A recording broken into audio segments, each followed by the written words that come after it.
production of William Shakespeare's As You Like It. At this time, we ask you to please silence all cell phones and electronic devices. In case of an emergency, please make your way to the parking lot. There is sword fighting, so please stay in your seats during the show. The children in the play are from our free after-school program, Imagination Activation Acting Program. For more information on upcoming shows and our after-school program, please visit etwla.com. Enjoy the show. Bienvenidos, damas y caballeros, a la producción de Eastside de William Shakespeare As You Like It. En este momento, solicitamos silenciar todos los teléfonos celulares y dispositivos electrónicos. En caso de emergencia, diríjase al estacionamiento. Hay peleas con espadas, así que por favor quédese en sus asientos durante el espectáculo. Los niños de la obra son de nuestro programa después de la escuela, Imagination Activation Acting Program, que es gratis. Para obtener más información sobre los próximos espectáculos y nuestro programa extracurricular, visite etwla.com. Disfrute la obra.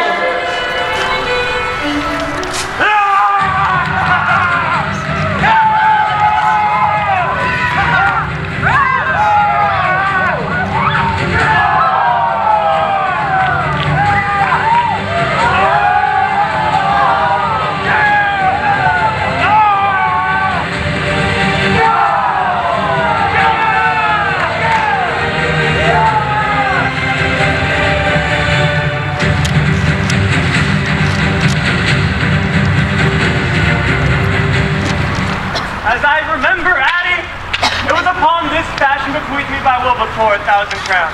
And as thou sayest, charge my brother and his blessing to breed me well. And there begins my sadness. My brother Shakespeare keeps at school and reports speaks goldenly for his profit. For my part, he keeps me here at home, or speaks more properly, stays me here at home, unkept. Recall you that keeping of a gentleman of my birth that differs not from the stalling of an ox. His horses are bred better. For besides that they are fair with their feeding, they are taught their manners, and to that end, riders dearly hired. But I, his brother, gain nothing under him, but growth. For the which his animals on his dunghills are as much bound to him as I. Besides this nothing he so plentifully gives me, there's something that nature gave me, his countenance seems to take from me. He lets me feed with his hinds, bars me the place of a brother, and as much as in me lies, minds my facility with my education. This is it, Addie, that grieves me. And the spirit of my father, which I think is within me, begins to mutiny against this servitude. I will no longer endure it. Though yet I know no wise remedy how to avoid it. Oh, yonder comes my master, your brother. Go apart, Addie, and thou shalt hear how he will shake me up. Now, sir, what make you here? Nothing. I'm not taught to make anything. Oh, what are you then, sir? Very, sir, I am helping you to mar that which God made, a poor, unworthy brother of yours, with idleness. Oh, marry, sir, be better employed. And be not a while. Shall I keep your hogs and eat husks with them? What prodigal portion have I spent that I should come to such penury? Know you where you are, sir? Oh, sir, very well. Here, in your orchard. Know you before whom, sir? Aye, better than him I am before knows me. I know you are my eldest brother, and in the gentle condition of blood, you shall so know me.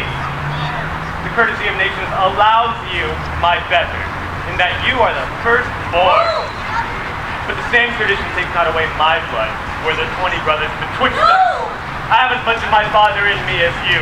I'll bet I confess your coming before me holds you nearer in his reverence. Oh, what boy? Come, elder brother, you are too young for this. Oh, lay hands on me, villain! I am no villain. I am the youngest son of Sir Roland de Boyce. He was my father, and he is right to know that says such a father begot villains.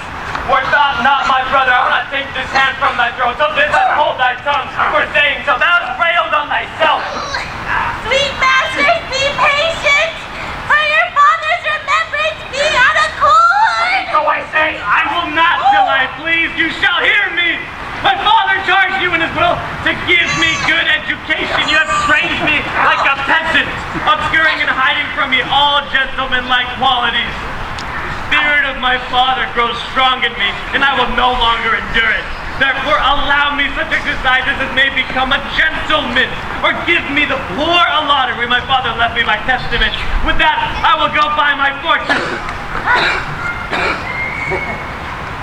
What will thou do?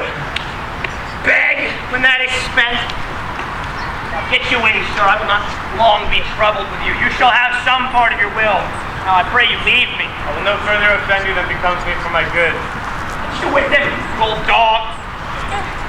Is old dog my reward?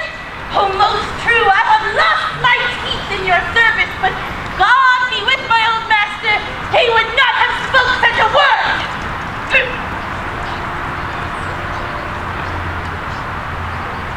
Is it even so? Begin you to grow upon me? I will visit your ankness and give no 1,000 crowns, neither. This will be a good way, and tomorrow the wrestling is. Tomorrow, your worship. Monsieur Charles, what's the new news of the new court? There's no news of the court but the old news. That is, the old duke is banished by his younger brother, the new duke. Tell the duke's daughter, Rosalind, be banished from her father? Heavens no. But the duke's daughter, her cousin, so loves her. Being ever from the cradles bred together, she would have followed her into exile or died to stay behind her. No, she's at the court now, and no less beloved her uncle than his own daughter. Never two ladies loved as they do. Where will the old duke live? They say he's in the forest of Arden, and a many merry men with him there. They say he lives like old Robin Hood of England. They say many young men flock to him every day and flee the time carelessly as they did in the Golden World. What? You wrestle tomorrow before the new duke? Very I do, sir. And I'm given secretly to understand that your brother Orlando happens the physician to come in disguise to try a ball. Tomorrow, sir, I wrestle for my credit. And he that escaped me without some broken limb shall acquit him well. Your brother is but young and tender, and I would be loath to foil him as I must for my honor if he come in tomorrow. So out of my love for you, I came hither to acquaint you with all, that either you might stay his intendment, or brook such disgrace as well as he shall run into, in that it's a thing of his own search, and altogether against my will. I thank you for thy love to me, Charles. Thou shalt find I will most kindly requite. I had myself notice of my brother's purpose herein, and have by underhand means labored to dissuade him from it, but he is resolute. Therefore, use thy discretion. I had as lief thou didst break his neck as his finger, and thou were best look to it, for if thou dost him any slight disgrace, or if he do not mightily grace himself upon thee, he will practice against thee with poison, entrap thee in some treacherous device, and never leave thee till he hath taken thy life by some indirect means or other. For I assure thee, and almost with tears I speak, there's not one so young, so villainous to stay living. I speak with brotherly other. I'm heartily glad I came hither to acquaint you. If he come tomorrow, I'll give him his payment. If ever he go alone again, I'll wrestle for prize no more. So, God keep your worship. Well, Charles.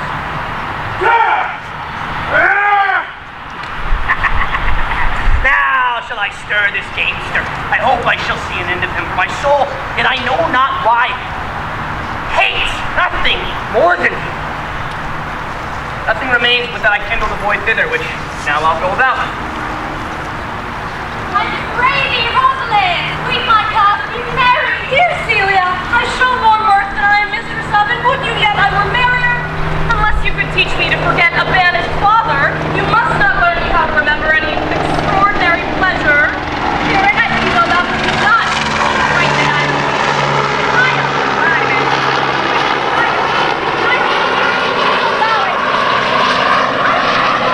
my father behind, so was thou, of my love to me, was the right temper of mine to thee. Well, I will forget the condition of my estate to rejoice in yours. You know my father has no charm but I, nor none is like there, but truly, when he dies, thou shalt be his heir. For what he has taken away from thy father perforce, I will render thee again in affection. My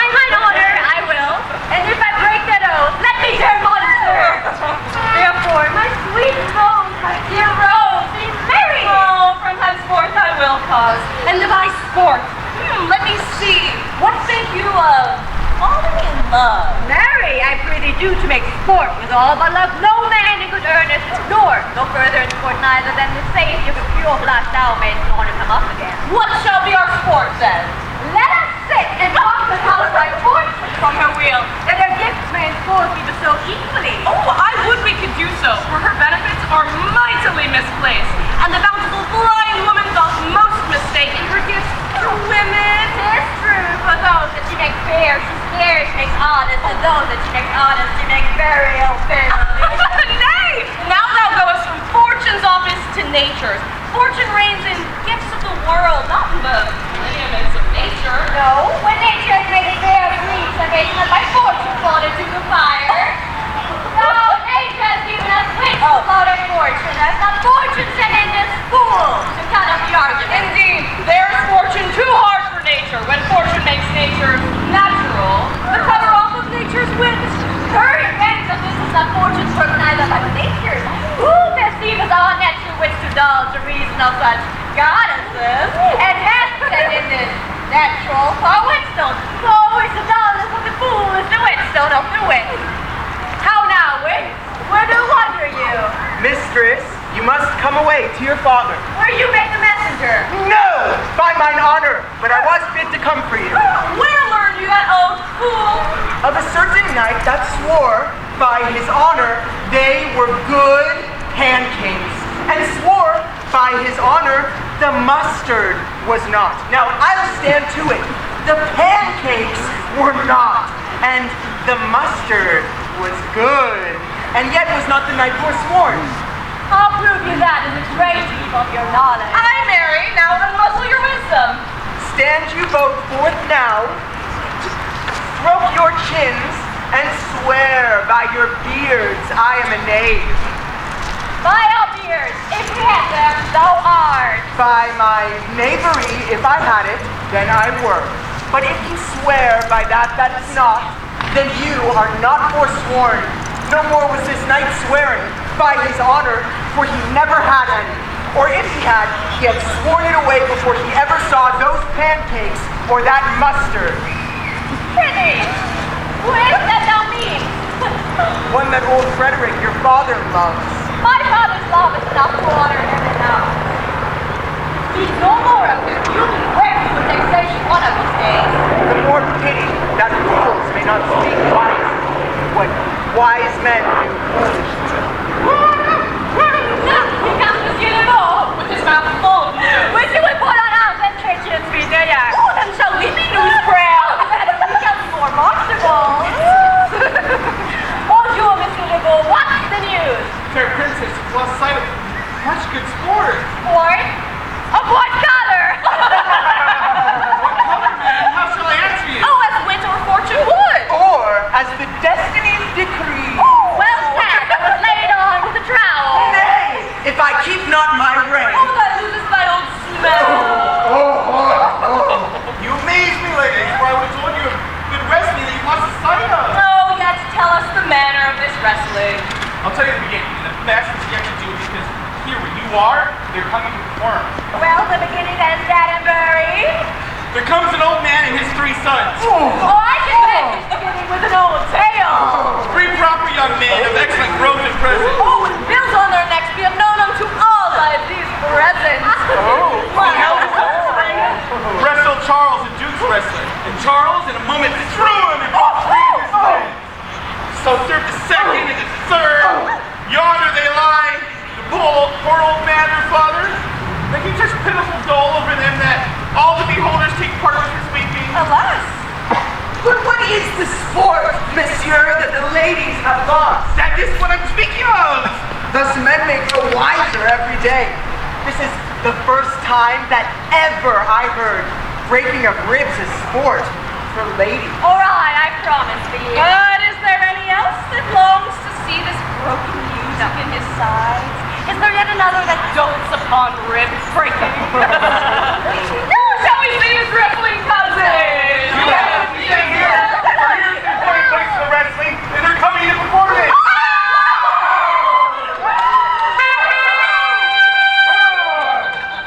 Since the youth will not be entreated, his own peril on his forwardness. Is yonder the man? Even he, madame.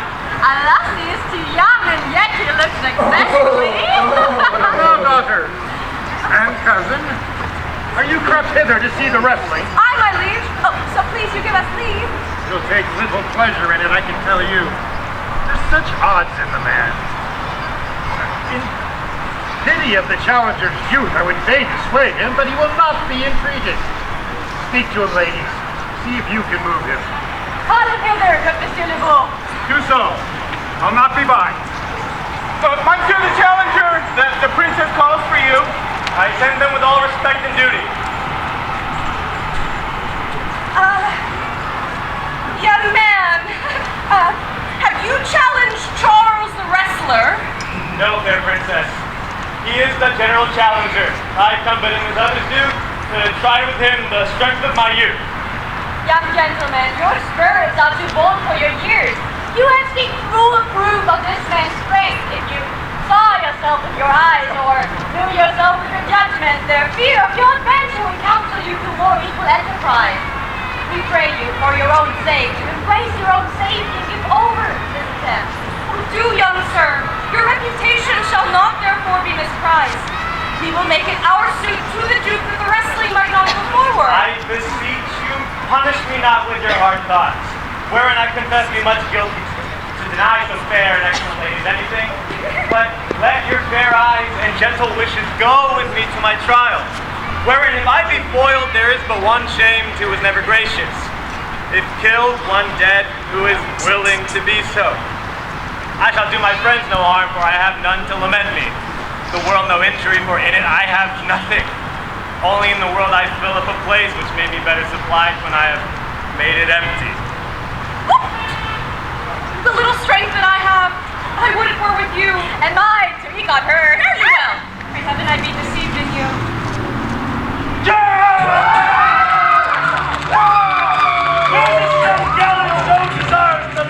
Mother Earth. Ready, sir, but it will happen in a more modest working.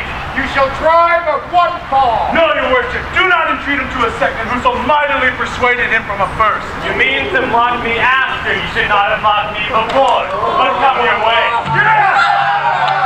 Oh, Hercules, be thy speed, young man! Oh, cut him on the leg!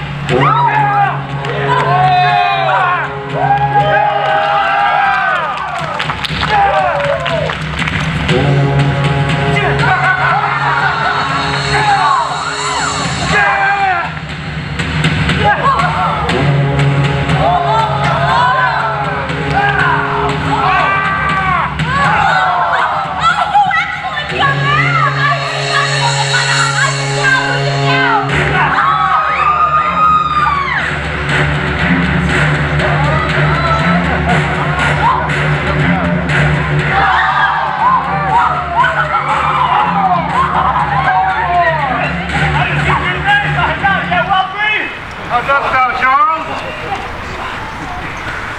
Cannot speak, my lord? Bear him away! What is thy name, young man? Orlando, my liege, the youngest son of Sir Roland de Boyce. Wouldst thou been son to some man else? The world esteemed thy father honorable, but I did find him still mine enemy. He shouldst better please me with this deed, hadst thou descended from another house. But fare thee well. You are a gallant youth. I would thou hadst told me of another father. Were I my father's son, would I do this? I am more proud to be Sir Roland's son, his youngest son, and would not change that calling to be adopted heir to Frederick. My father loved Sir Roland as his soul, and all the world was of my father's mind. Had I before known this young man his son, I should have given him tears unto entreaties ere we should thus have ventured. Tender cousin, let us both thank and encourage him. My father's rough and heavy disposition sticks me at heart. Sir, you have well deserved. If you think your promise is a love, but justly and having sealed all promise, your mistress shall be happy. Gentlemen, wear this for me. One out of suits with fortune that could give more, but that her hands lack sleeves. Shall we go, Cox? Aye, pray you well, fair gentlemen. Oh, can I not say I thank you? Oh, my better parts are all thrown down, and that which stands up is but a quinte, a mere lifeless block. I didn't call back my bride knows my fortunes. I'll ask him what it was. Did you call, sir? Sir, you have wrestled well and overthrown more than your enemies. There you go, Pat. I'm with you. Very well. Oh, what passion hangs these weights on my tongue! Oh, I cannot speak, and yet she urged conference. Oh, poor Orlando, that art overthrown! Or Charles, or something weaker, masters thee. Good sir, I do in friendship counsel you to leave this place, albeit you deserve high commendation and true applause and love. But yet, it's the Duke's condition to misconstrue all that you've done. I thank you, sir. And pray you tell me this, which of the two was daughter of the Duke that was here at the wrestling? Neither, if we speak about manners. But yet, the smaller of the two is the Duke's daughter. The other is daughter of the banished Duke. She's being held here by her usurping uncle to keep his daughter company, whose loves are dearer than that natural bond of sisters. Sir, fare you well. I do hope from her knowledge and love of you. I rest much bounden to you, fare you well. And thus must I from the smoke into the smother, from a tyrant duke into a tyrant brother. But heavenly Rosalind!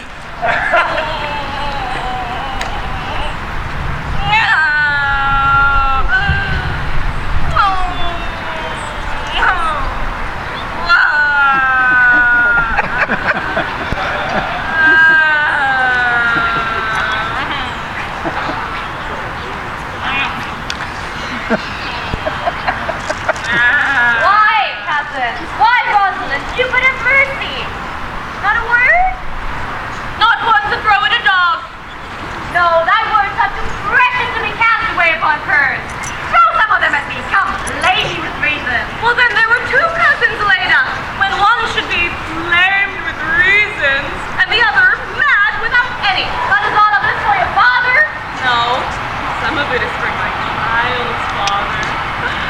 Oh, how full of briars is this working day world! They are, my birds, cousin, thrown upon the holiday foolery! And if you walk not on the front path, our very petticoats will catch them. Well, I could shake them off my coat. These birds are in my heart. Then hem them away. Oh, I would try if I could cry hem and have him. Come, wrestle with thy affection. Oh, may take the part of a better wrestler than myself. Is it possible, on such a son, that you should fall into so strong a liking of old Sir Roland's youngest son? The Duke, my father, loved his father dearly. Does it therefore assume that he should love his son dearly? By this kind of chase I should hate him, for my father hated his father dearly. Yet, I hate not Orlando. No, babe, hate him not for my sake. Why should I not love thee not deserve well? Well, you let me love him for that, and you do love him because I do. Oh, look, here comes the Duke with his eyes full of anger. Mistress, dispatch you with your safest haste and get you from our court. Me, uncle? You, cousin, within these 10 days, if thou beest found so near our public court as 20 miles, thou diest for it. I do beseech your grace. Let me the knowledge of my fault bear with me. If I with myself hold intelligence or have acquaintance with mine own desires, if that I do not dream or be not frantic as I trust I am not, then, dear uncle, never so much as in a thought unborn can I offend your highness. Thus are all traitors.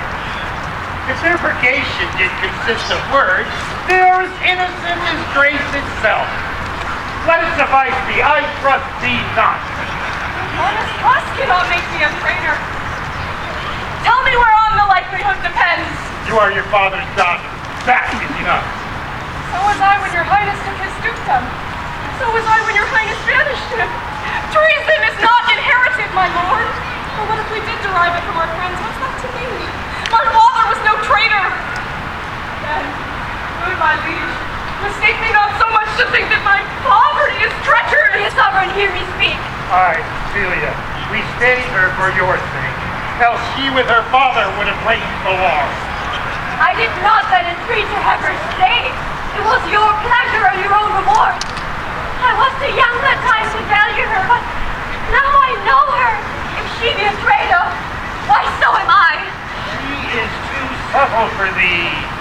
Her smoothness, her very silence, her patience speak to the people, and they pity her. Thou art a fool.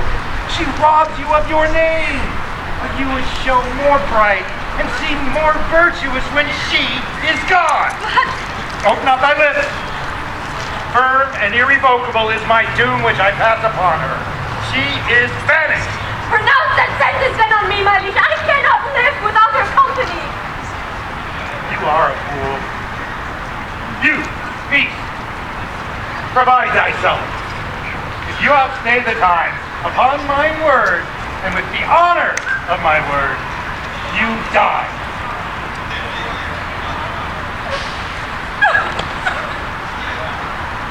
Oh, my poor Rosalind, whither wilt thou go? Wilt thou take father's? I will give thee mine. My child, please, be not so more grieved than I am. I have more cause. No, I do not know that another duke will banish me, his daughter. That he has not. No, has not. Rosalind, let them the love that teaches thee to sow, and I am one. Shall we be sundered? Shall we part, sweet girl? No.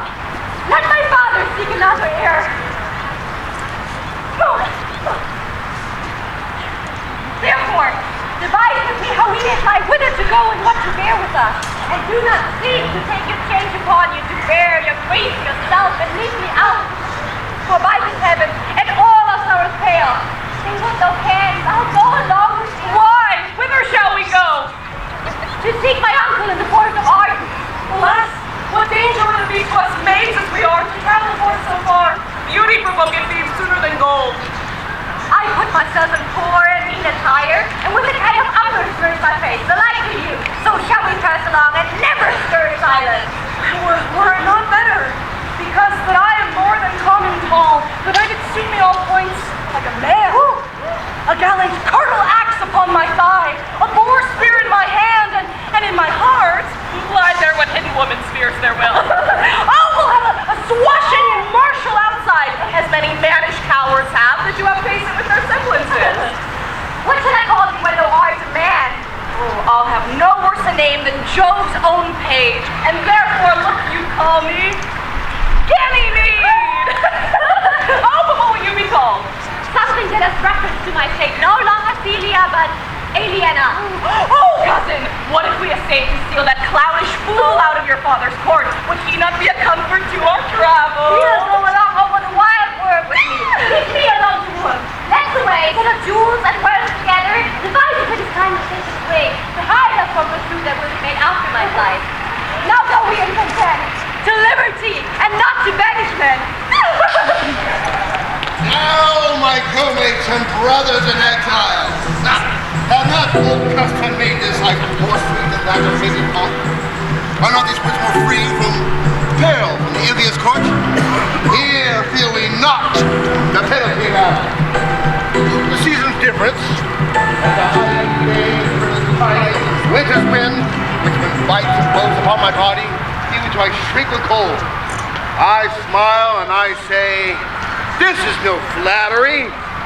These are counselors to my feelingly persuade me what I am. Sweet are the uses of adversity, which, like the toad, both venomous and ugly, wears a precious jewel in his head. And this, our life, exempt from public taunt, finds tongues in trees, books in running brooks, diamonds and stones, and good in everything. I would not change it. Happy is your grace that can translate the stubbornness of fortune into so quiet and sweet a style. Come, shall we go kill us some venison?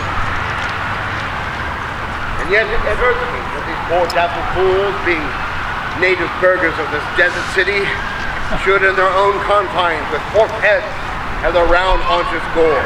Indeed, my lord, the melancholy James grieves at that. I did steal behind him as he lay under an oak, whose antique roof peeps upon the brook that brawls along the street along the foot of the village. They're the extremest birds of the silver brook. Ah, wishing it would kill. And did you leave him in this contemplation? I did. Weeping and commenting. Show me the place, for I love to cope with him in these solitudes where then he's full of matter. I'll bring you to him straight. Come on. Come! Jake! Jake! Can it be possible no man saw them? It cannot be! I cannot hear everything that didn't see her. The ladies, her attendants of her chamber, saw her bed. But in the morning early, they found the bed untreasured of her mistress. That clown who so oft your grace want to laugh at, he's also missing. Your daughter and her cousin much commend the parts and graces of thy wrestler that did just lately foil the sinewy Charles. For I believe wherever you find them, that youth is surely in their company. Send to his brother. Fetch that gallant hither.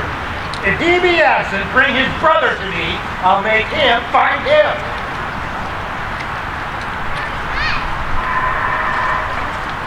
Who goes there? What? Oh, my good master! Oh, my gentle master! Oh, my sweet master! Oh, you memory of old Sir Roland! What makes you here? And why are you so burnt? Because why do people love you? And wherefore are you so gentle and valiant and strong? And why do you be so fond to overcome the body prizer of the humorous Duke? Why? What's the matter? Oh, unhappy youth, come not within these doors, within these walls, the enemy of all your graces lives. Your brother, no brother, yet the son, yet not the son, I will not call him son. Of him I was about to call his father, have heard your praises, and this night he means to burn the lodging where you used to lie, and you within it, and if he fail of that, he has other means to cut you off. I overheard him and his practices. This is no place, this house is but a butchery. Abhor it, fear it, do not enter. Why, whither, Annie, wouldst thou have me go? No matter whither, so you come not here. What, wouldst thou have me go beg my food? Or with a base and boisterous sword and force a thievish living on the common road? This I must do, or know not what to do. Yet this I will not do how I can. I rather will subject myself to the malice of a diverted blood and bloody brother. Oh, but do not so. I have 500 crowns, the princely hire I saved unto your father, that I did store to be my foster nurse when service should in these old limbs lie lame and unregarded age in corners thrown. Take that, and he that doth the raven's feed be comfort till my age. Here is the gold. All this I give to you. Let me be your servant. Though I may look old, yet I am strong and lusty. Oh, good old nurse. How well in thee appears the constant service of the antique world. Thou art not for the fashion of these times, where none will sweat but for promotion, and after having you choke their service up. Even with the having, it is not so with thee. But come thy ways. We'll go along together, and ere we have thy youthful wages spent, we'll light upon some settled old content. Go on, master, and I will follow thee to the last gasp with truth and loyalty.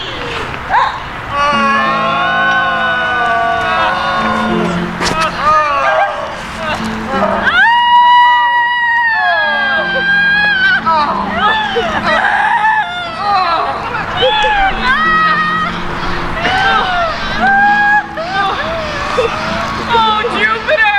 Weary are my spirits. I care not for my spirits if my legs are not weary! I could find it in my heart to disgrace my man's apparel and to cry like a woman. But I must comfort the weaker vessel. This doublet and hose ought to show itself courageous to petticoat. Therefore, courage, good Aliena. I pray you bear with me. I cannot go no further. For my part, I'd rather bear with you than bear you. Oh! And yet I should bear no cross if I did bear you, for I think you have no money in your pocket. Well, this is the forest of Arden. Aye. Now am I in Arden, the more fool I. When I was at home, I was in a better place. But travelers must be content. I be so content. Who comes here? That is the way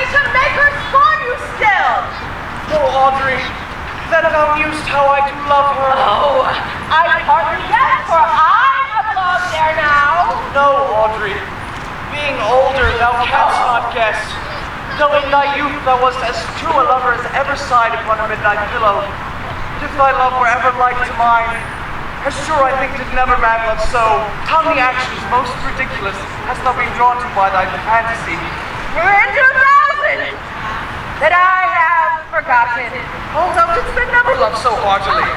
If thou rememberest not the slightest folly that love did ever make me run into, thou hast not loved. Or if thou hast not sat, as I do now, wearing thy hearer in thy mistress' praise, thou hast not loved. Or if thou hast not broke from company, abruptly as my passion now makes me, thou hast not loved. Oh, baby. Poor shepherd! I have my heart adventure found mine own. And I mine? Oh, I remember when I was in love. I broke my sword upon a stone and bid him take that for coming a night to Jane's smile. Oh, and I remember the kissing of her battler and the cow's dogs that her pretty drop dance had milked. And I remember the wooing of a peas cod in Stedford, from which I took 2 cods and giving her them again said with weeping tears, "Wear these for my sake." Oh, we that are true lovers run into strange capers, but as all is mortal in nature, so is all nature in love mortal in folly. Thou speakest wiser than thou art aware of. Nay, I shall ne'er be aware of mine own wit till I break my shins against it. Jove, Jove, the shepherd's passion is much upon my passion. And mine, but it grows something stale with me. I pray you, one of you question yonder woman if she for gold I give us any food. I faint almost to death. Holla, you clown! You fool, she shall my kinsman. No! Your betters, woman! Oh, else are they very wretched. Peace, I say. Good evening to you, friend. Oh, and to you, gentle sir, and to you all. Oh. My pretty shepherdess, if that love or gold can in this desert place buy entertainment, bring us where we may rest ourselves and feed. For here's a young maid with travel much oppressed, and faints for succor. Oh, fair sir. I pity her and wish for her sake more than for my own. My fortunes were more able to relieve her, but I am a shepherdess to another man, and do not shear the fleeces that I graze. Besides, his coat, his flock, his bounds of feed are now on sale, and that is sheepcoat now. By reason of his absence, there is nothing you will feed on. Oh, but what is, come see, and in my voice, most welcome shall you be. What is he that shall buy his flock and pasture? Oh, why, that young swain you saw here but ere while, that little cares to buy anything. I pray thee, if it stand with honesty, buy thou the cottage pasture and the flock, and thou shalt have to pay for it of us. And we will mend thy wages. I like this place and willingly could waste my time in it. Assuredly, the thing is to be sold. Go with me then, if you like upon reports of, the soil, the profit, and this kind of life.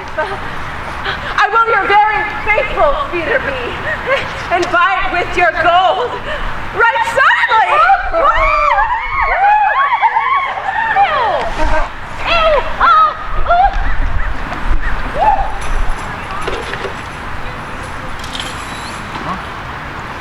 Under the greenwood tree, who loves to lie with me, and turn unto a sweet bird's throat. Come hither, come hither, come hither.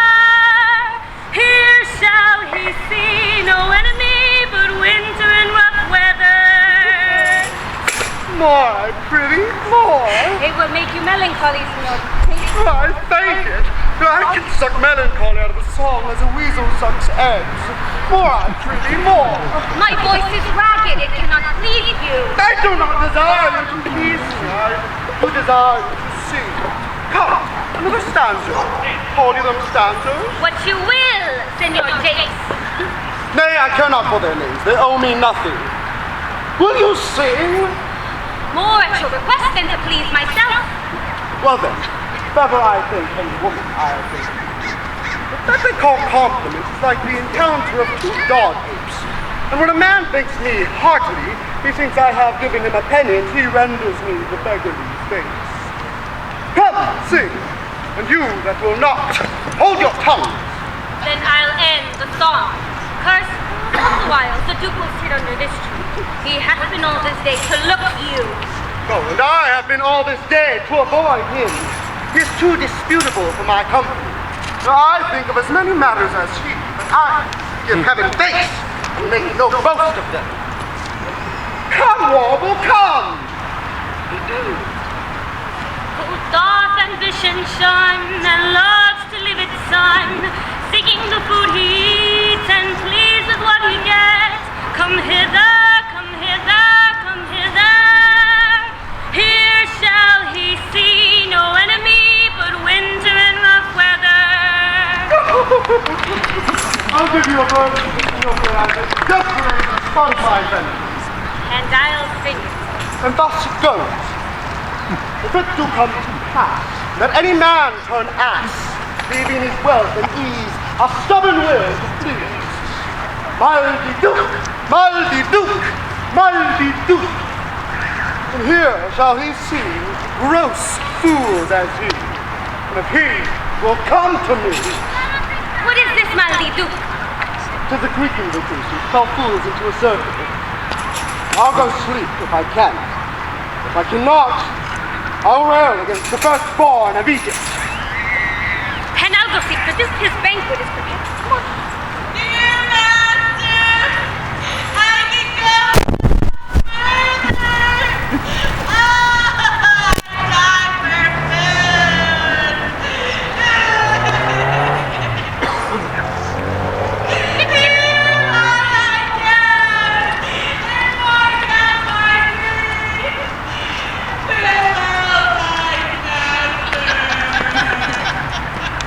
food. My house now, Addie. No greater heart in thee. Live a little. Comfort a little. Cheer thyself a little. If this uncouth board yield anything savage, I'll either be food for it or bring it food for thee. Hold death at arm's length. A little while I'll be here with thee presently. Thou shalt not die for lack of a dinner, if there live anything in this desert. Cheerly, good Addie.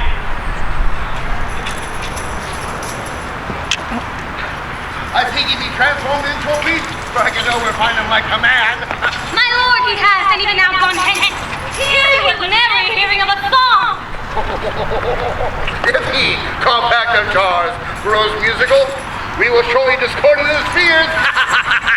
Go seek him out. Tell me which to speak with him. He takes my labor by his own approach.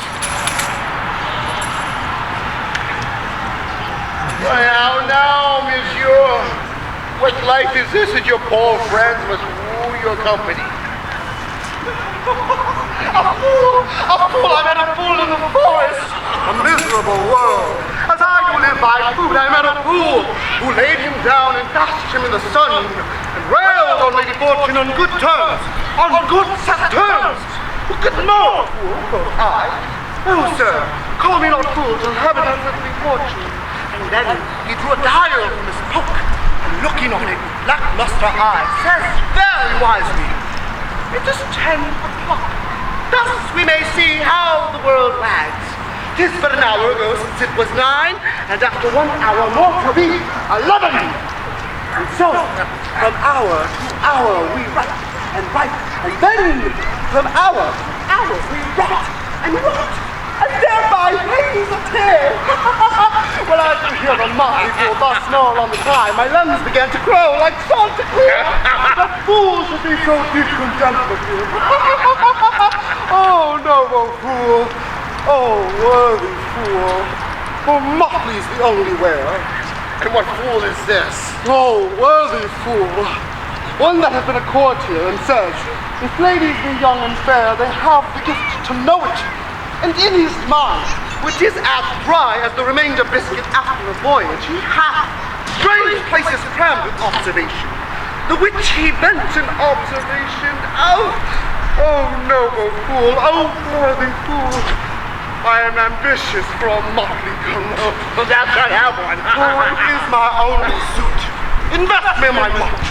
Give me leave to speak my mind, and I will through and through cleanse the foul body of the infected world. If they will receive my medicine. But who comes here? Forbear and eat no more, Why, I have eaten none yet. nor shalt not till necessity be served. Of what kind should this cock come of? Does a bolded man by thy distress, or rude despiser of good manners, that incivility that seemeth so empty? You touched my vein at first. The thorny point of bare distress have ta'en from me the smooth show of civility. And yet am I inland bred and know some nurture. But forbear, I say, he dies that touches any of this fruit till I my affairs are answered. And you will not be answered with reason. I must die.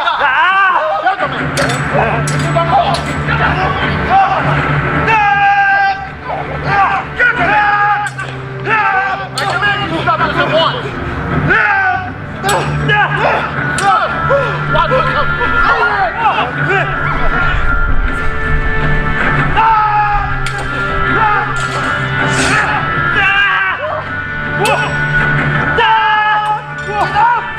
What would you have? You're gentlemen, come on! More than a cross! Who's a gentleman? I almost died for food. And let me have it. Sit yourself down, gentlemen. And feed, and let him feed. Welcome to our table. Speak you so gently? Oh, pardon me, I pray you. I thought that all things had been savage out here, and therefore took I on the countenance of stern commandment. If ever you've looked on better days, if ever been where bells have knolled from the church, if ever sat at any good man's feast, if ever from your eyelids wiped a tear, and know what is to pity and be pitied, let gentleness my strong enforcement be, and the which hope I blush and hide my sword. Rude. Usually has a better day. And have with holy bells ennobled the church. And sat at good men's feast, and wiped our eyes of drops, tears, and sacred pity have engendered. Therefore sit yourself down in gentleness, and take upon command what help we have, that your wanting may be ministered. Well, then but forbear your food a little while. Whilst I could do, I go and find my fawn and give it food. There is an old poor nurse who after me hath limped in pure love many a weary step, till she be first sufficed, oppressed with two weak evils, age and hunger. I'll not touch a bit. Go seek her out. We will nothing waste till you return. Thank you, and I be blessed with your good comfort. Thou seest, we are not all alone unhappy. This wide and universal theater presents more woeful pageants than the scene wherein we play in. All the world's a stage, and all the men and women merely players, for they have their exits and their entrances. One man in his time plays many parts, his acts being 7 ages. But first, the infant, mewling and puking in the nurse's arms. And then, the whining schoolboy, with satchel and shining morning face, creeping unwillingly to school. And then the lover, sighing like furnace, with a woeful ballad made to his mistress's eyebrow. And then the soldier, full of strange oaths, bearded like the pard, jealous in honor, sudden and quick in quarrel, seeking the bubble reputation even in the cannon's mouth.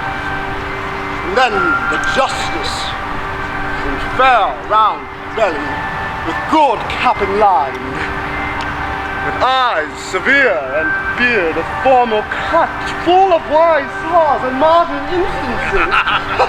And so too he plays his part.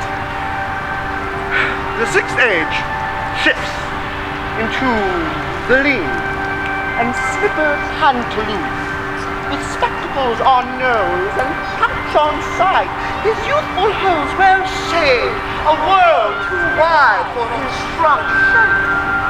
His big manly voice turning again toward childish treble, with pipes and whistles in his sound.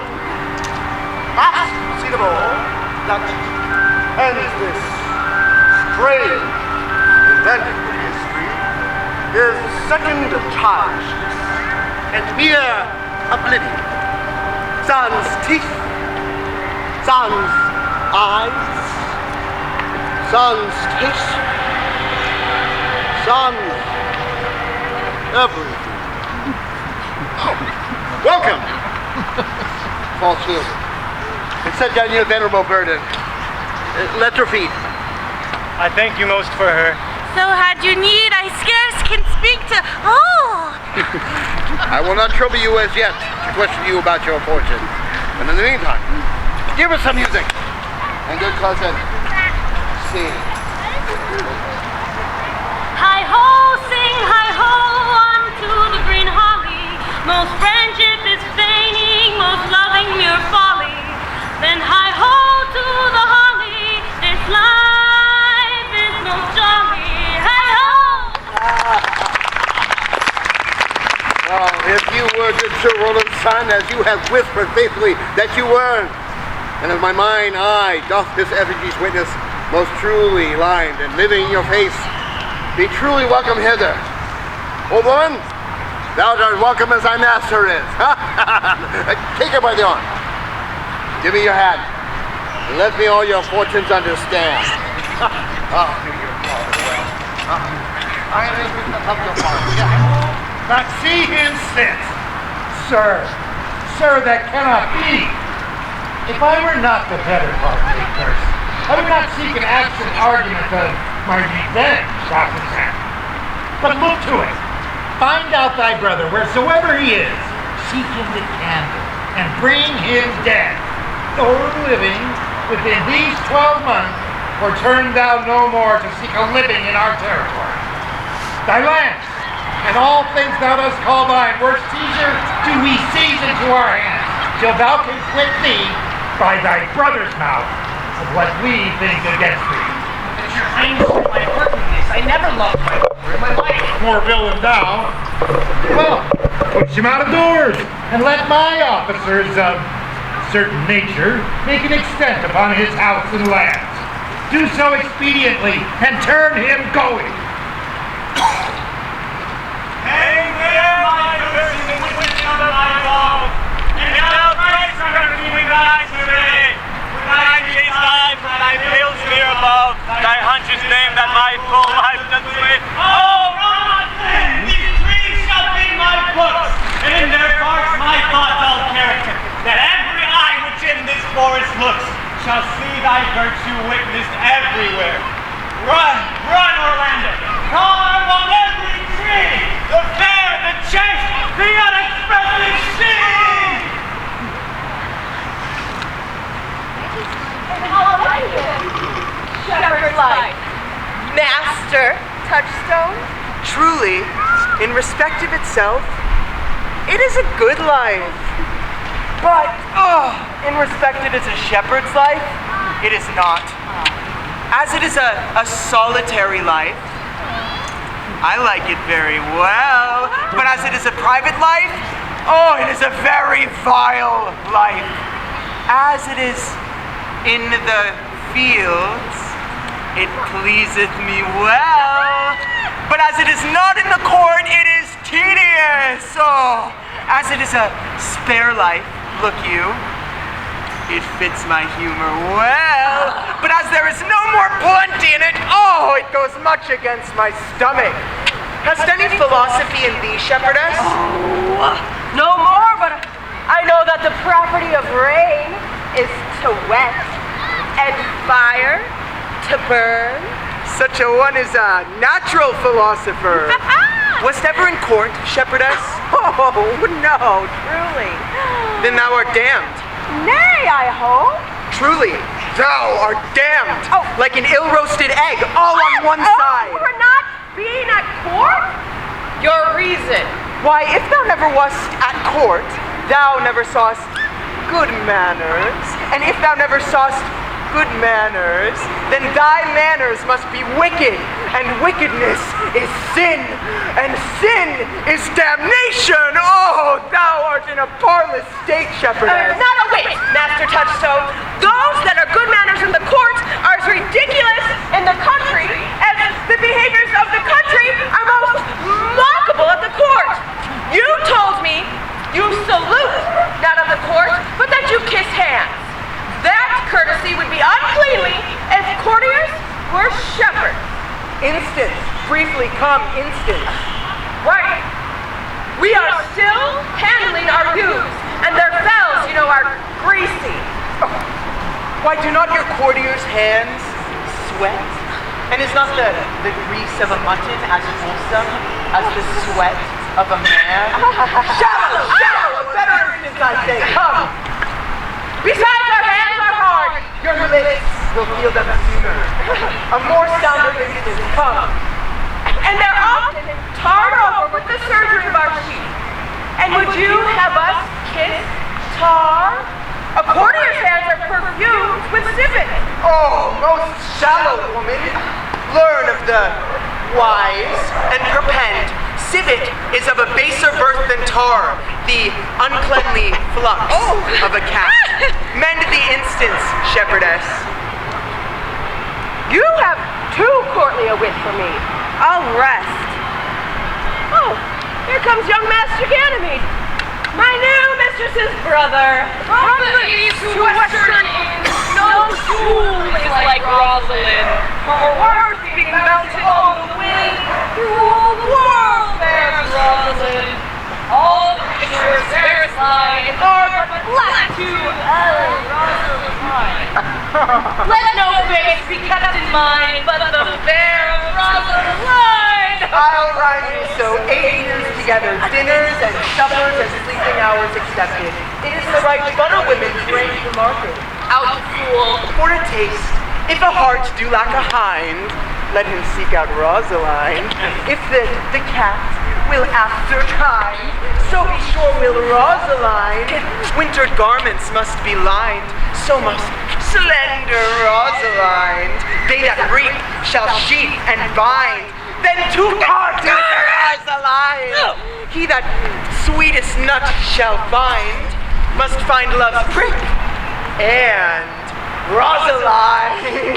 These are the very false gallop of verses. Why do you infect yourself with them? Peace, you dull fool! I found them on a tree. Truly? The tree yields bad fruit. I will graft it with you, and then I will graft it with the meddler. Then you'll be the earliest fruit to the country, for you'll be rotten ere you be half ripe, and that is the right virtue of the meddler. You have said, but whether wisely or no, let the forest be the judge.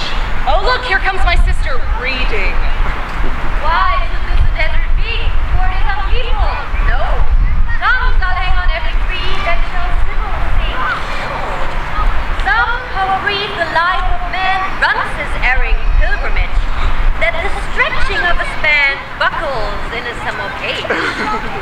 Some of violated vows twist the souls of friend and friend, but upon the fairest bows or at every sentence end will I, Rosalinda, live and die her slave. Ooh. Come, Audrey. Oh! Let us make an honorable retreat.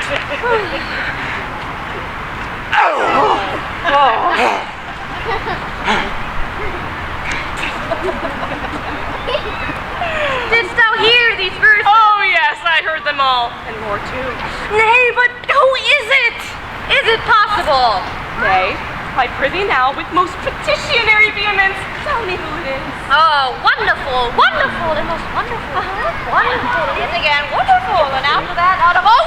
How good my complexion dost thou think, though I am caparisoned like a man, that I have a doublet and hose in my disposition? 1 inch of delay more is a south sea of discovery. My prithee, tell me who it is, quickly, and speak apace. I would thou couldst stand like that thou might pour this concealing man out of thy mouth, as wine comes out of a narrow mouth bottle, either too much at once or none at all. Then prithee, take the cork out of thy mouth, so that I may drink thy tidings. So you may put a man into your belly. Is he what manner of a man? Is his head worth the hat, or his chin worth the beard? Well, he has but a little beard. Why, God will send him more if the man be thankful. Let me stay the growth of his beard, if thou delay me not the knowledge of his chin. It is young Orlando that tripped up the restless yields and your heart both in an instant. Nay, the devil take mocking! Speak, sad brow, and true, maid. If faith cast his heat! Orlando! Alas, the What shall I do with my double nose? Well, What did he when I saw us? so he... What said he? How did he? What did he ask for me? What makes he here? Where remains he? How parted he with me? And when shalt thou see him again? Take a taste of my finding him, and relish it with good observance.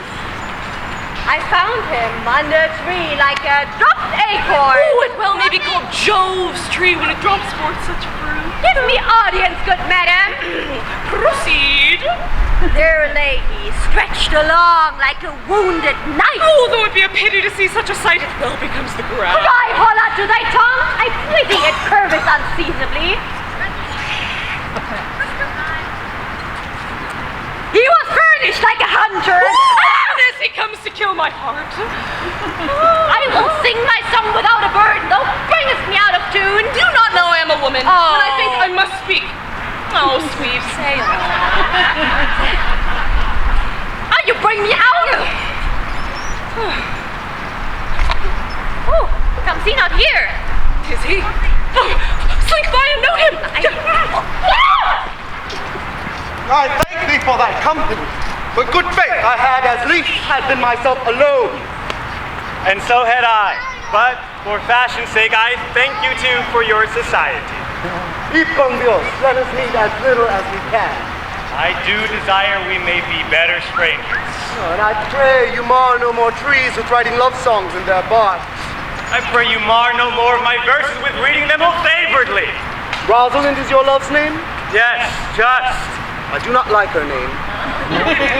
There was no thought in pleasing you when she was christened. What stature is she of? As high as my heart. You are full of pretty answers. Have you not been acquainted with goldsmiths' wives and conned them at a ring? Not so, but I answer your right painted clock, from whence you have studied all of your questions. You have a nimble wit. I think it was made of Atlantis hue. Will you sit down with me, and we two will rail against our mistress, the world, and all our misery? I will chide no breather in this world but myself, against whom I know most faults. The worst fault you have is to be in love. 'Tis a fault I will not exchange for your best virtue. I am weary of you. By my troth, I was seeking for a fool when I found you. He is in the brook. Look but in and you shall see him. There I shall see my own figure. Which I take you either be a fool or a cipher. I shall tarry no longer with thee. Fare thee well, good Senor Love. I am glad of your departure. And you, good Monsieur Melancholy. You hear for, sir? Very well. What would you? I pray you, what is the clock? You should ask me what time of day. There's no clock in the forest. Oh, well then there is no true lover in the forest. Else, sighing every minute and groaning every hour would detect the lazy foot of time as well as it would. And why not the swift foot of time? Had not that been as proper? Oh, by no means, sir. Time travels in diverse paces with diverse persons. I'll tell you who time ambles withal, who time trots withal, who time gallops withal, and who he stands still withal. I pray, tell me, who doth he trot withal? Marry, he trots hard with a young maid between the contract of her marriage and the day it is solemnized. If time's pace be but a semnight, time's pace is so hard it seems the length of 7 years. Who ambles time withal? The priest lacks Latin, and a rich man hath not the gout. For one sleeps easily because he cannot study. The other lives merrily because he feels no pain. The one lacking the burden of lean and wasteful learning. The other knowing no burden of heavy, tedious penury. These time ambles withal. Who doth time gallop withal? With a thief to the gallows! For though he go as softly as foot can fall, he thinks himself too soon there. stays it still with us? With lawyers, with a vacation, for they sleep between term, and then they perceive not how time moves. Where dwell you, pretty youth? With this shepherdess, my sister, in the skirts of the forest, like a fringe on a petticoat. Are you native of this place? As the Konya dwells where she is single. Your accent is something finer than one could purchase, and so remove the dwelling. I have been told so of many. But indeed, an old religious uncle of mine taught me how to speak, who was in his youth an inland man, one who knew courtship too well. For there, he fell in love. I have heard him read many lectures against it, and I thank God I am not a woman, to be touched with so many giddy offenses as he hath generally taxed their whole sex withal. What were some of the principal evils he laid to the charge of women? There were none principal. They were all like one another, as halfpence are. Each one fault seeming monstrous until his fellow fault came to match it. Prithee, recount some of them. No, I will not cast my physic on but those that are sick. There is a man that haunts these forests, abuses our young plants with carving Rosalind on their barks, hangs odes upon hawthorns, elegies on brambles, all forsooth deifying the name of Rosalind. If I could meet that fancy monger, I would give him some good counsel, for he seems to have a propensity of love upon him. Fair youth, I am that he that is so love-shaped. I pray you tell me your remedy. There is none of my uncle's marks upon you. He taught me to know a man in love, in which cage of rushes I am sure you are not prisoner. What were his marks? A lean cheek, which you have not. A blue eye and sunken, which you have not. An unquestionable spirit, which you have not. A beard neglected, which you have not, though I pardon you for that, for simply your having in beard is a younger woman's revenue. Then your hose should be unguarded, your bonnet unbanded, your sleeve unbuttoned, your shoe untied, and everything about you demonstrating a careless desolation. But you are no such man. You are rather a quaint device in your accoutrement, as seeming the lover of yourself than loving any other. Good youth, I would I could make thee believe. I love! Me believe it? You may as soon make her that you love believe it, which I warrant she is after to do than confess she does. This is one of the points in which women still give the lie to their consciences. But, in good sooth, are you he that hangs the verses on the trees wherein Rosalind is so admired? Fair youth, I swear to thee by the white hand of Rosalind, I am that he, that unfortunate he. But are you so in love as your rhymes do speak? Neither rhyme nor reason can express how much. Love is merely a madness, and I tell you deserves a dark house and whip as madmen do. And the reason they are not so punished and cured is that the lunacy is so ordinary that the whippers are in love too. Yet, I profess curing it by counsel. Did you ever cure any so? Yes, one, and in this manner. He was to imagine me his love, his mistress, and I set him every day to woo me. At which point would I, being but a moonish youth, free, be effeminate, changeable, longing and liking, proud, fantastical, apish, shallow, inconstant, full of tears, full of smiles, for every passion something, and for no passion to be anything, as boys and women are for the most part cattle of this color. Would then like him, then love him, then entertain him, then forswear him, then weep for him, then spit at him. That I drave my suitor from his mad humor of love to a living humor of madness, which was to forswear the full stream of the world and live in a nook merely monastic. And thus I cured him. And so shall I take it on me to wash your litter as clean as a sound sheep's heart, that there shall not be one spot of love in it. Good youth, I would not be cured. I would cure you, if you would but call me Rosalind, and come to my coat every day and woo me. Now, by the faith of my love, I will. Where is it? Go with me to it and I will show it to you. Oh, and by the way, you will tell me where in the forest you live. Come, will you go? Good youth, with all my heart. Oh, nay, you must call me Rosalind. Come, sister, will you go?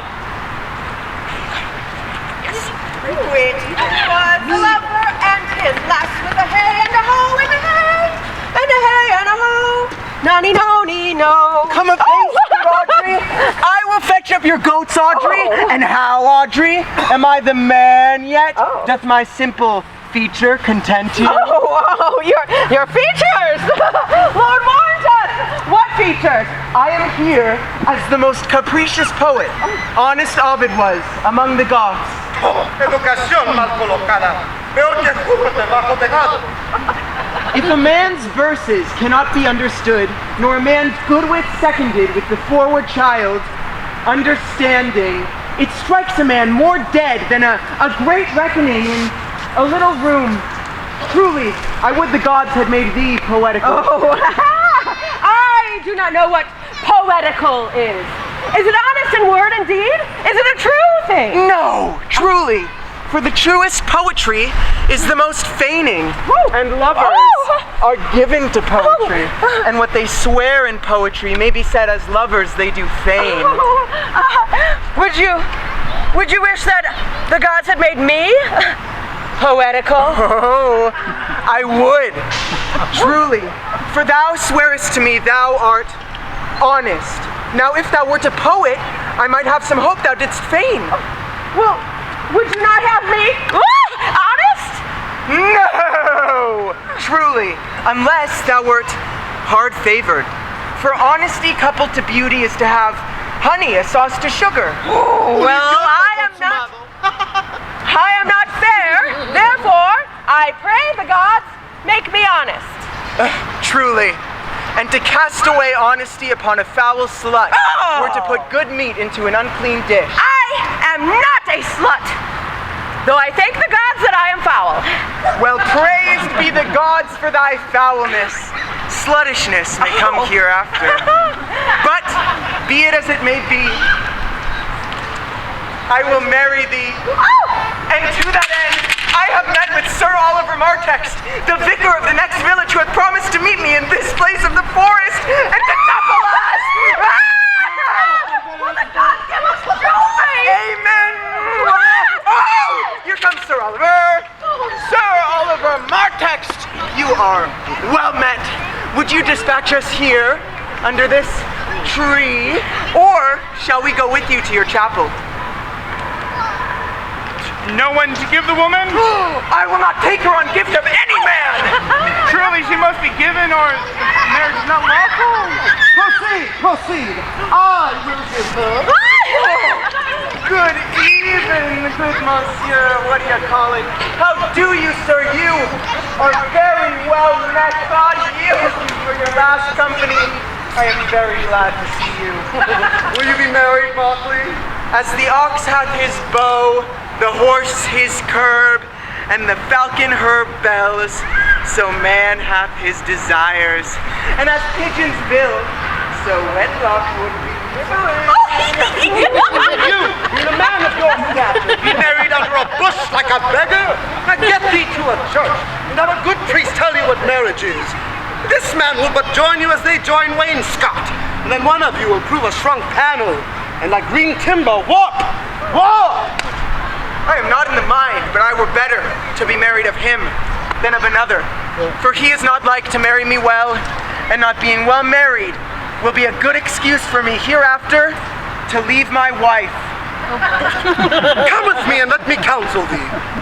Come, sweet Audrey, we must be married, or we must live in bawdry. Farewell, good master Oliver, not, oh sweet Oliver, oh brave Oliver, leave me not behind thee, but wind away, be gone, I say, I will not to wedding with thee. Woo! 'Tis no matter, nary a fantastical knave of y'all shall flout me from my calling. Never talk to me! I will weep! I prithee, but yet have the grace to consider that you do not become a man. But have I not cause to weep?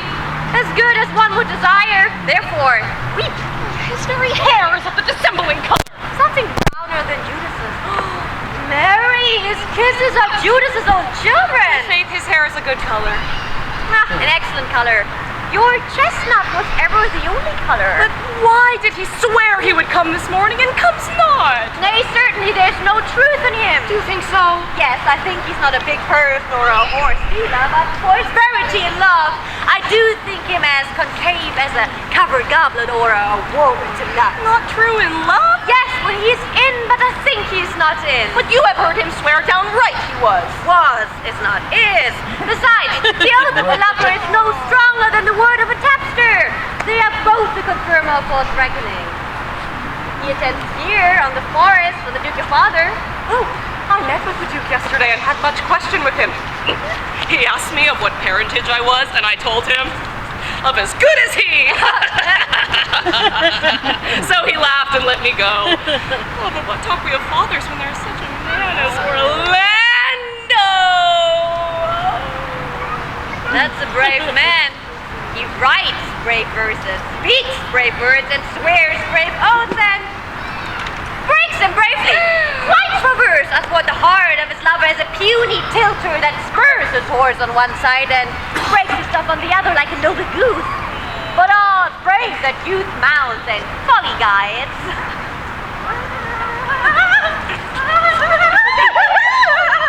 Mistress! Master! You walked inquired after the shepherd who complained of love, who you saw sitting with me but erewhile, who praising the proud, disdainful shepherdess who was his mistress. And what of him? If you will see a pageant truly played between the red glow of scorn and true love, go hence a little. If you will mark it, I will conduct it. Oh, come, let us remove. The sight of lovers feedeth those in love. Bring us to the sight, and you shall say, I'll prove a busy actor in their play. Sweet Phoebe, do not scorn me, do not, Phoebe. Say that you love me not, but say not so in bitterness. The common executioner, whose heart the accustomed sight of death makes hard, falls not the axe upon the humbled neck, but first begs pardon. Will you sterner be than he that dies and lives by bloody drops? I would not be thy executioner. I fly thee, for I would not injure thee. Thou tell'st me there is murder in mine eyes. 'Tis pretty sure and very probable that eyes that are the frailest and softest things, who shut their coward gates on Adamy, should be called tyrants, butchers, murderers. Now, I do frown on thee with all my heart, and if mine eyes can wound, then let them kill thee. Now counterfeit to swoon, why now fall down? Or if thou canst not, then oh, for shame, lie not, that mine eyes are murderers. Now, show the wound mine eye hath made in thee. Scratch thee but with a pin, and there remains some scar of it. Lean upon a rush, the cicatrice incapable and pressure thy palms a moment keeps. But mine eyes, which I have darted at thee, hurt thee not, nor I am sure there is no force in eyes that can do first. Oh, dear Phoebe. If ever, has that ever made thee near? You meet in some fresh sheet the power of fancy.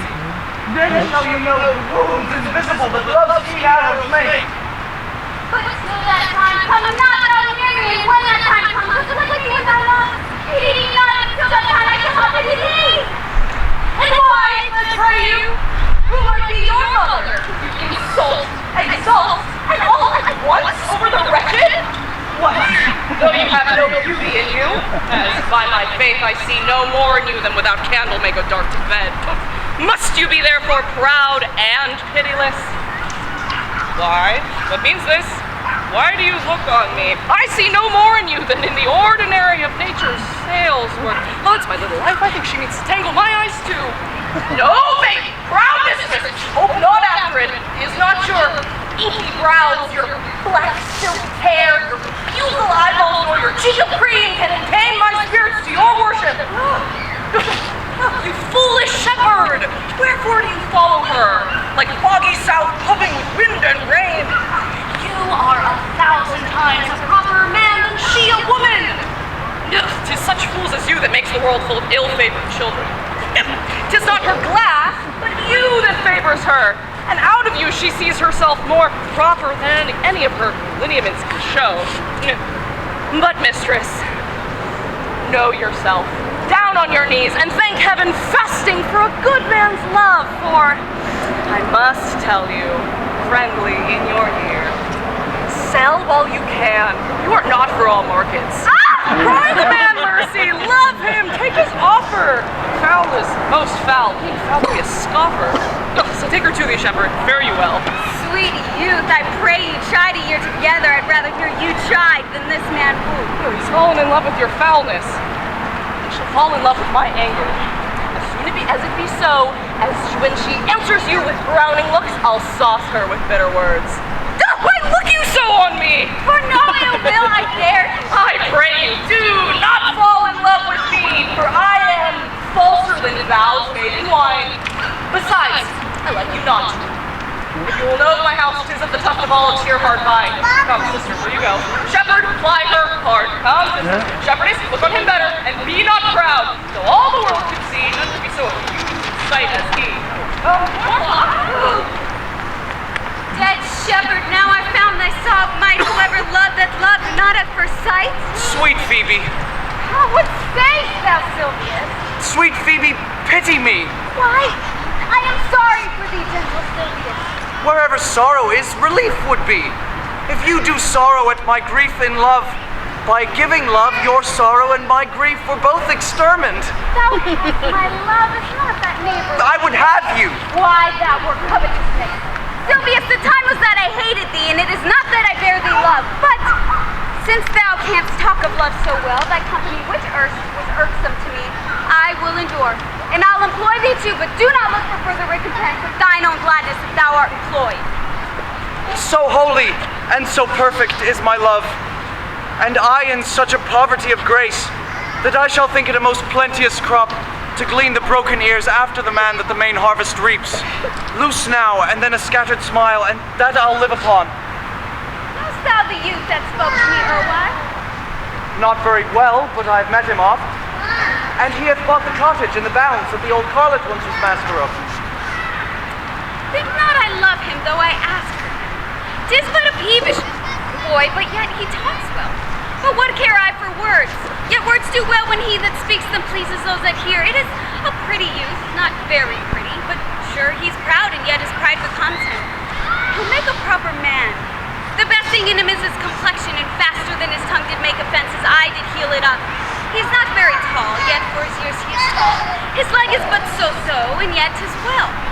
There is a pretty redness in his lip, a little riper, more lusty red than that was mixed in his cheek. 'Twas just the difference betwixt the constant red and mingled damask. There be some women, Sylvius, had they marked him in process as I did, would have gone near to fall in love with him. But as for my part, I love him not nor hate him not. Yet I have more cause to hate him than to love him. But what had he to do to chide at me? He said mine eyes were black, my hair black, and now I'm remembered scorned at. But all that's one. Omittance is no quittance. I shall write him a very taunting letter, and thou shalt bear it. Wilt thou, Sylvius? Phoebe, with all my heart. I'll write it straight. The matter's in my head and in my heart. I'll be bitter with him and passing short. Go and do something. I prithee to you, let me be better acquainted with thee. They say you are a melancholy fellow. I am so. I do love it better than laughing. Well, those that are extremity of either are abominable fellows, and betray themselves to every modern censure worse than drunkards. Why, 'tis good to be sad and say nothing. Oh, why then 'tis good to be a post.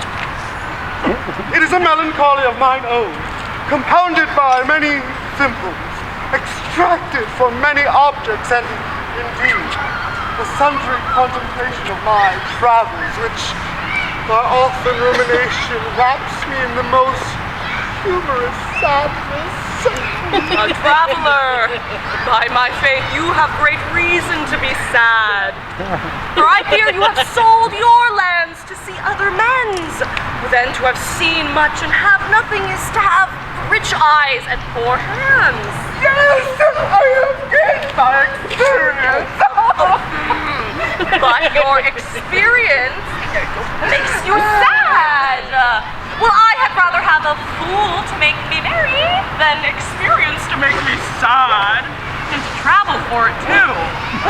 Good day and happiness, dear Rossi! Nay, God be with you, and you, hearken, Blank-Fur. Farewell, Monsieur Traveler. Why, how now, Orlando? Where have you been all this while? You, a lover, and you serve me such another treat. Never come in my sight more.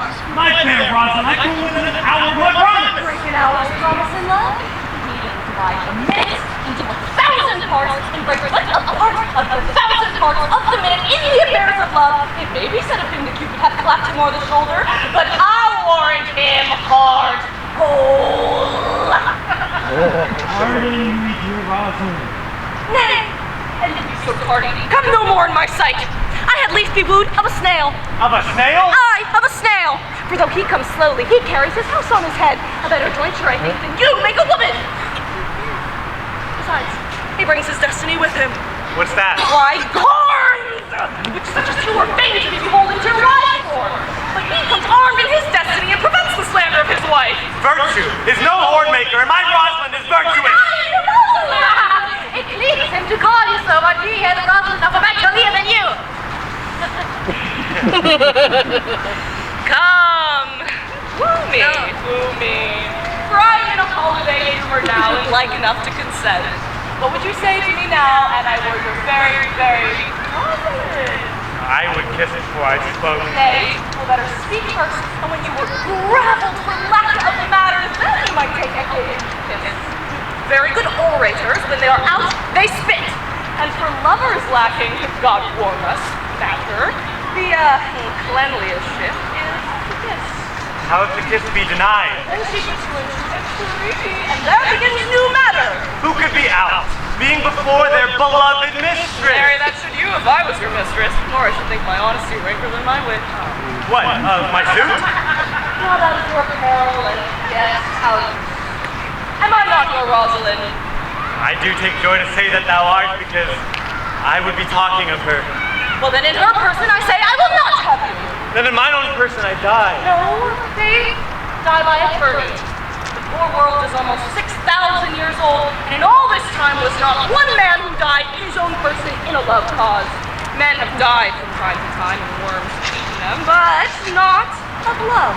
I would not have my right Rosalind of this mind, for I protest her frown might kill me. By this hand, it would not kill a fly. Oh, but come now, I will be your Rosalind in a more, coming on disposition. And ask me what you will, I will grant it. Then love me, Rosalind. Yes, faith will I, Fridays and Saturdays and all. And wilt thou have me? I and 20 such. What sayest thou? Well, are you not, good? I hope so. Well, then can one desire too much of a good thing? No, come, sister, you will be the priest and marry us. Give me your hand, Orlando. What do you say, sister? I cannot say the words. You must begin with, will you, Orlando? Go to. Will you, Orlando, have to wife is Rosalind? I will. I, but when?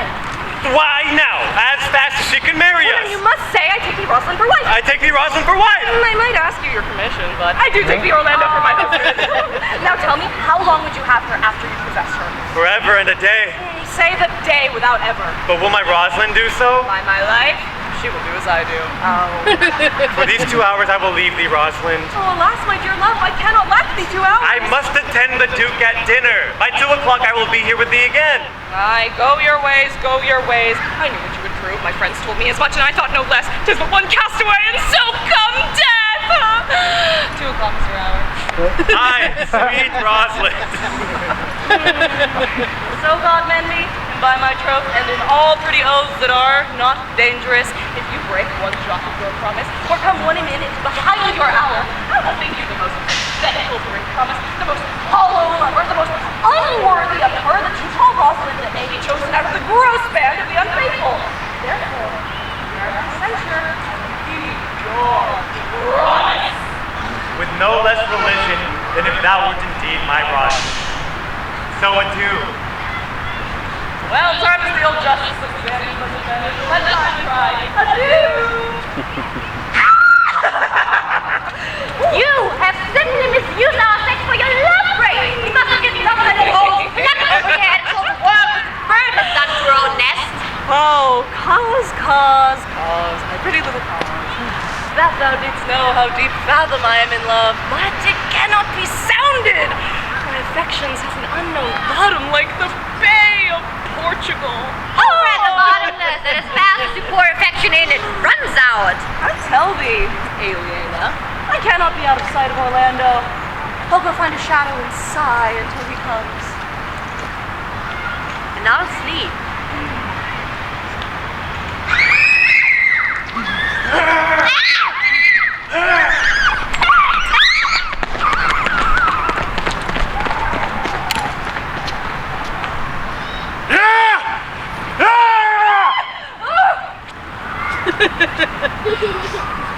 Say you now.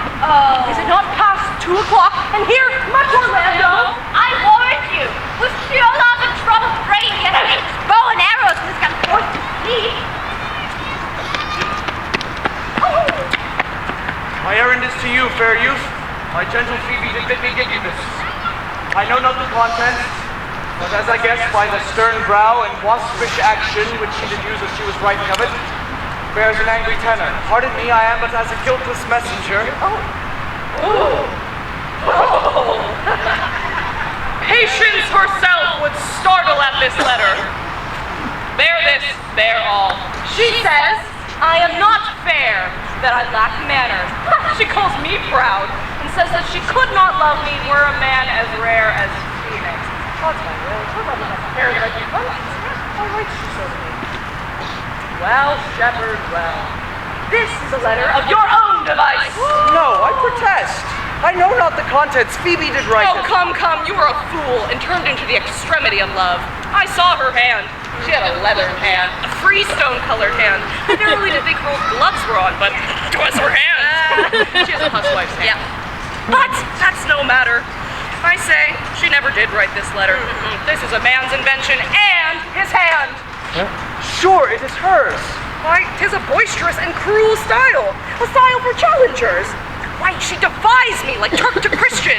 Women's gentle brain could not draw forth such giant rude inventions, such Ethiop words blacker in their effect than in their countenance.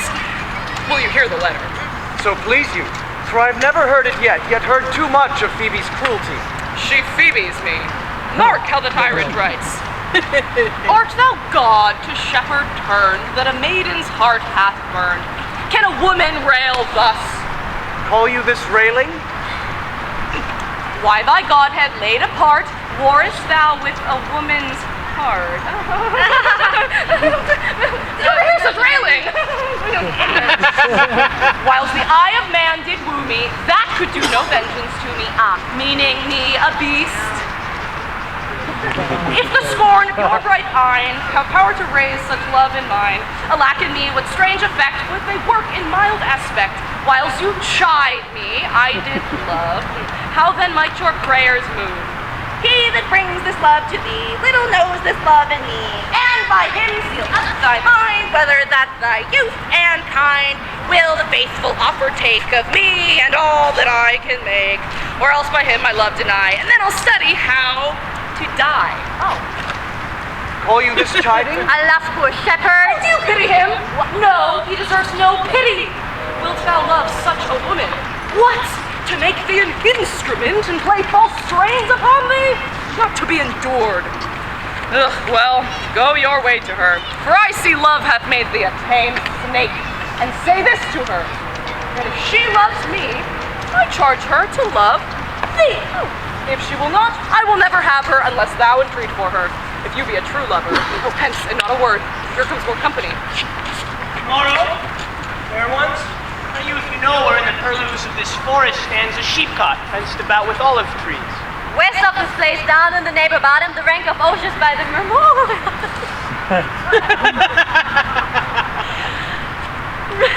Left on your right hand brings you to the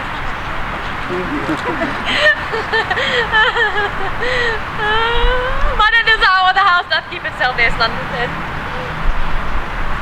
If then an eye may profit by a tongue, then should I know you by description, such garments and such years. The boy is spare, of female favor, and bestows himself like a right sister. The woman... Whoa. Louder than...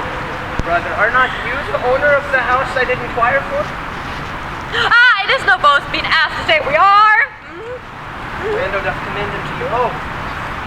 That youth he calls Rosalind, who sends this bloody napkin, or are you... I am. What must we understand by this? Some of my shame will know of me what kind of man I am, and and where and how and why this handkerchief was stained. I pray you tell it. When last the young Orlando parted from you, he left a promise to return within an hour, and pacing through the forest, chewing the foods of sweet and bitter fancy. Lo and fell, he cast his eye aside and marked what object had presented itself. Under an old oak whose boughs were mossed with age and a high-top bulb with dry antiquity, a wretched, ragged man, o'ergrown with hair, lay sleeping on his back. About his neck, a green and gilded snake had wreathed itself. With her head nimble in threats, approached his mouth. But suddenly, seeing Orlando, the snake unlinked itself, and with indented glides did slip away into a bush, under which bush's shade a lion, with udders all drawn dry, lay couching, head on ground with cat-like watch when that the sleeping man should stir, for 'tis the royal disposition of that beast that it should prey on nothing that doth seem as dead. This seen, Orlando did approach the man, and found it was his brother, his elder brother. Oh, I have heard him speak of that same brother, and he did render him the most unnatural that lived amongst men. Well, he might so do. Well, I know he was unnatural. But did he leave him there? Food to the sucked and hungry lioness? Twice turned his back.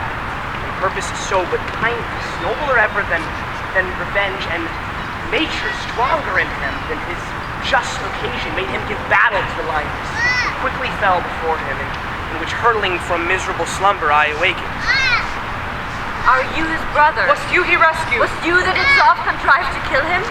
Was I, but it was not I. I'm not ashamed to tell you what I am, was, for my conversion so sweetly tastes being the thing I am. But for the bloody napkin! By the by, when from the first to last betwixt us two, tears our accountants had most kindly bathed, as how I came into this desert place. And briefly led me to the gentle youth who gave me fresh array and entertainment, committing me unto my brother's love, who led me instantly into his cave. There stripped himself, and here upon his arm the lioness had torn some flesh away, which all this while had fled, and now he fainted, and cried in fainting upon his Rosalind. Brief I recovered, bound up his wound, and after some small space, being strong at heart, sent me hither, stranger as I am to tell this story, that he might forgive his broken promise, and give this snap dyed in his blood to that shepherd youth that he had sworn to call his Rosalind. Oh! How now? Sweet enemy! Many will soon. Oh, there's more in it! Come on, get me!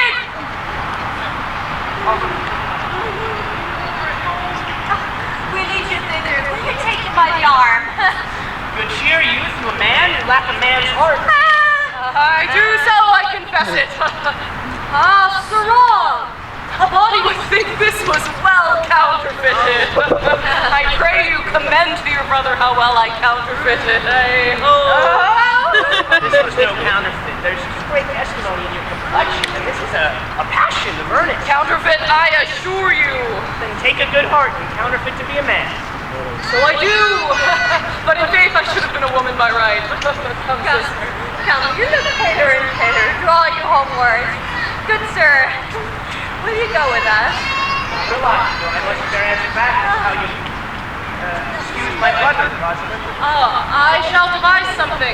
But I pray you, commend my counterfeiting to him. Come, sister.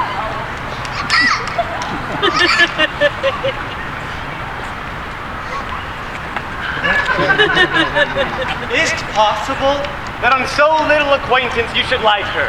That but seeing you should love her, and loving woo, and wooing she should grant, and will you persevere to enjoy her? Call neither the giddiness of it in question, the poverty of her, the small acquaintance, my sudden wooing, nor her sudden consenting, but see with me, I love Aliena. For that she loves me, consent with both that we may enjoy each other. It should be to your good, for my father's house and all the revenue that was old Sir Roland's will I stayed upon you, and here live and die a shepherd. You have my consent. Let your wedding be tomorrow. Thither will I invite the Duke and all his contented followers. Go you and prepare Aliena, for look you, here comes my Rosalind. God save you, brother. And you, fair sister. Oh, my dear Orlando, how it grieves me to see thee wear thy heart in a scarf. It is my arm. Oh, I thought thy heart had been wounded with the claws of a lion. Wounded it is, but with the eyes of a lady. Did your brother tell you how well I counterfeited to swoon when he showed me your handkerchief? Aye, and greater wonders than that. For your brother and my sister no sooner met but they loved. No sooner loved but they loved. No sooner loved but they sighed. No sooner sighed but they asked one another the reason. No sooner knew the reason but they sought the remedy, and in these degrees have made a pair of stairs to marriage. They shall be married tomorrow, and I will bid the Duke at the nuptial. But oh, how bitter it is to look into happiness through another man's eyes. Why then tomorrow, can I not serve as your Rosalind? I can live no longer by thinking. I will weary you then no longer with idle talking. Know of me then, for now I speak to some purpose. I have, since I was 3 years old, conversed with a magician, most profound in his art, and yet not damnable. You do love Rosalind so near the heart as your gesture cries it out. Tomorrow when your brother marries Aliena, you shall marry her! I know into what straits of fortune she is driven. It is not impossible to me, if it be not inconvenient to you, to set her before your eyes tomorrow, human as she is, without any danger. Speakst thou in sober meanings? By my life, I do. Which I tender dearly, though I say I am a magician. Therefore, put you in your best array, bid your friends, for if you will be married tomorrow, you shall. And to Rosalind, if you will. Oh, look, here comes a lover of mine and a lover of hers. You've done me much ungentleness to show the letter that I've written to you. I care not if I have. It is my study to seem despiteful and ungentle to you. You are followed by a faithful shepherd. Look on him, love him, he worships you. Good shepherd, tell this youth what 'tis to love. It is to be all made of sighs and tears. And so am I for Phoebe. And I for Ganymede. And I for Rosalind. And I for no woman. It is to be all made of faith and service. And so am I for Phoebe. And I for Ganymede. And I for Rosalind. And I for no woman. It is to be all made of fantasy, all made of passion, and all made of wishes. All adoration, duty, and observance. All humbleness, all patience and impatience. All purity, all trial, all observance. And so am I for Phoebe. And so am I for Ganymede. And so am I for Rosalind. And so am I for no woman. If this be so, why blame you to love you? If this be so, why blame you me to love you? If this be so, I blame you me to love you. Why do you speak to? If this be so, I blame you me to love you. To her that is not here, nor doth not hear. I pray you no more of this! It's like the howling of Irish wolves against the moon. I would help you if I could. I would love you if I can. Tomorrow meet me all together. I would marry you if I ever married woman, and I will be married tomorrow. I would satisfy you if I ever satisfy man, and you will be married tomorrow. I will content you if what pleases you contents you, and you will be married tomorrow. As you love Rosalind, meet. As you love Phoebe, meet. And as I love no woman, I'll meet. So fare you well. I have given you commands. I'll not fail if I live. Nor I. Nor I. Tomorrow is the joyful day, Audrey. Tomorrow we will be married. I do desire it with all my heart, and hope it is not too dishonest to desire to be a woman of the world. Come, Audrey.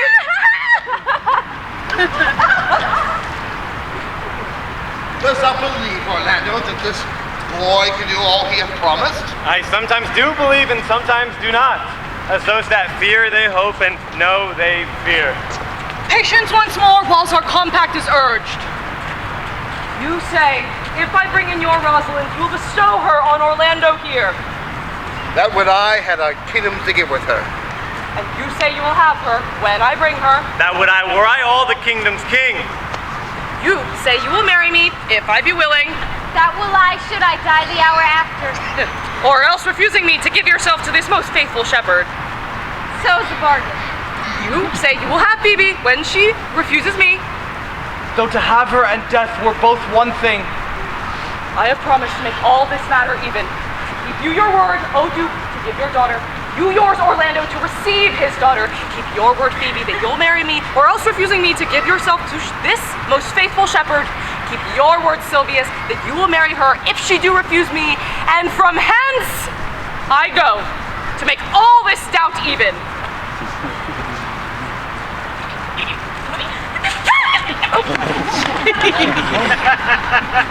I do remember this shepherd's boy, some lively touches of my daughter's favor. My lord, the first time I ever saw him, he thought he was a brother to your daughter. But my good lord, the boy is forest-born, and hath been tutored in the rudiments of many desperate studies by his uncle, whom he reports to be a great magician, obscured in the circle of the forest. For the showing of a flood boy. All these couples are coming to the eye. Here comes a very strange beast, which in all tongues are called fool. Salutations and greetings to you all. Good, my lord. This is the motley-minded gentleman I have so often met in the forest. He has been a courtier, he swears. If any man doubt that, let him put me to my purgation. I have trod a measure. I have flattered a lady. I have been politic with my friends, smooth with mine enemies. I have undone 3 tailors. 3. Good, my lord, like this fellow. Oh, I like him very much. God heal you, sir. Mwah, mwah. I do desire you of the like. Yes, by my faith, he is very swift and sententious. According to the fool's bolt, sir, and such dulcet diseases. He is as good at anything, and yet a fool.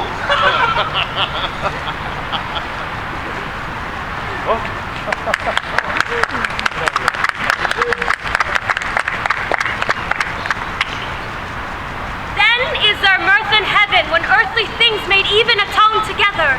Good Duke, receive thy daughter.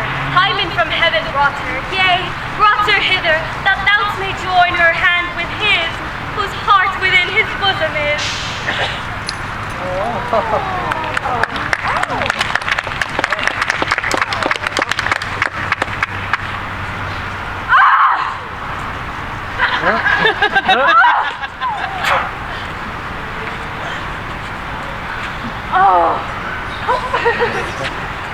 To you I give myself, for I am yours. To you I give myself, for I am yours. If there be truth in sight, you are my daughter. Here. If there be truth in sight, you are my Rosalind. If sight and shape be true, then my love adieu.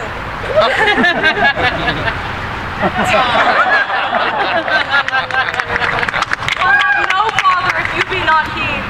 I'll have no husband if you be not he. Nor wed woman if you be not she. Peace. Tis I bar confusion and make conclusion of these most strange events. Here's 8 that must join hands to join Hymen's band, if truth holds truth content. You and you no cross shall part. You and you are heart and heart. You to his love must accord, or have a woman to your lord. You and you are sure together as winter is to rough weather. While the way of him we sing, feed yourself with questioning, that reason wonder may diminish, how thus we met and these things finish.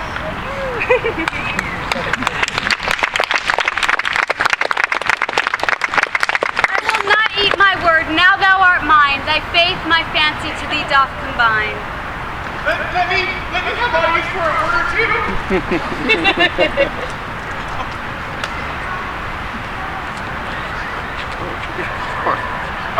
Duke Frederick, hearing how men of great worth resorted to this forest, to the skirts of this wild wood he came, where meeting an old religious man, after some question with him, was converted both from his enterprise and from the world, bequeathing his crown to his banished brother, and all your lands returned to you as they were.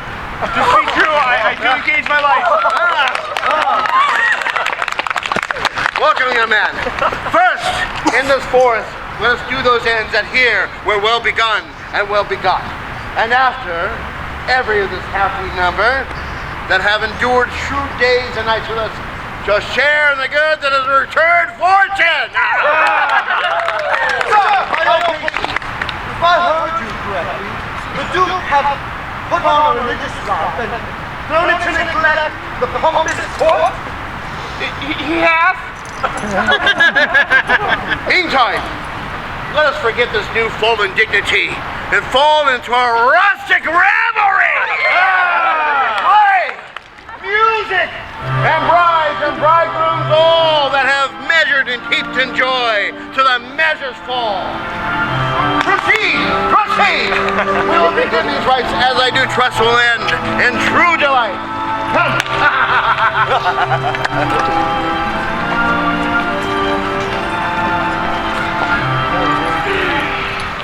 If it be true that good wine needs no bush, why then 'tis true that good play needs no epilogue.